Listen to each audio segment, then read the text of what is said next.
गहरी रात थी। जंगल शांत था। हर तरफ सन्नाटा पसरा हुआ था। भालू अपने आरामदायक बिस्तर में सो रहा था। उसकी गहरी सांसें उसके आराम की गवाही दे रही थी। लेकिन अचानक उसकी नींद में खलल पड़ी। उसे लगा जैसे कोई उसकी खिड़की के पास खड़ा है।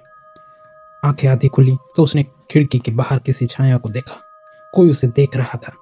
डरते हुए भालू ने बिस्तर छोड़ा और धीमे कदमों से खिड़की की तरफ बढ़ा। जब उसने झांक कर बाहर देखा तो वहां कोई नहीं था। अजीब सी सिहरन उसके पूरे शरीर में दौड़ गई। क्या मैंने सपना देखा था? उसने खुद से पूछा, लेकिन मन में अजीब डर बना रहा और जिज्ञासा भी थी। आखिरकार वह बाहर जाकर देखना चाहता था। दरवाजा खोलकर भालू अपने घर के बाहर आया। चारों तरफ देखा, वहां कोई नहीं था। रात का अंधेरा और गहरी ठंड ने उसे और भी बेचैन कर दिया।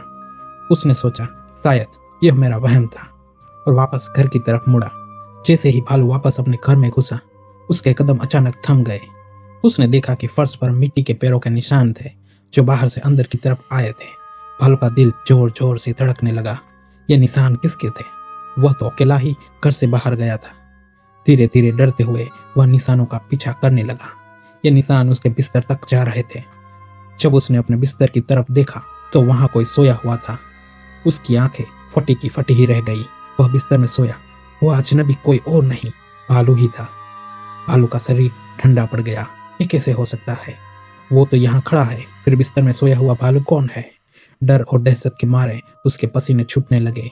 कांपते हुए कदमों से वह बिस्तर के पास गया और धीरे से उस दूसरे भालू का चेहरा देखने के लिए झुका। तभी अचानक उसकी आंख खुल गई। वह हाँफते हुए जागा। यह सब एक बुरा सपना था। भालू बुरी तरह से पसीने में भीगा हुआ था। उसने राहत की सांस ली और खुद को संभालते हुए अपने चारों तरफ देखा। सब कुछ सामान्य था। यह बस एक डरावना सपना था, या शायद कुछ और। वह बिस्तर से उठकर नीचे बैठा और अपने पैरों को देखा। उसकी सांसें थम गई। उसके पैरों पर मिट्टी लगी हुई थी, बिल्कुल वैसे ही जैसी उसने सपने में देखी थी। भालू के दिल की धड़कन फिर तेज हो गई। ये कैसे हो सकता है? क्या वह सच में बाहर गया था, या वह अब भी किसी खौफनाक सपने में फंसा हुआ था? अंधेरे में बैठा भालू अपने पैरों की मिट्टी को घूरता रह गया और उसके मन में यह सवाल गूंजता रहा, क्या वह अभी भी सो रहा है या ये उसकी हकीकत है?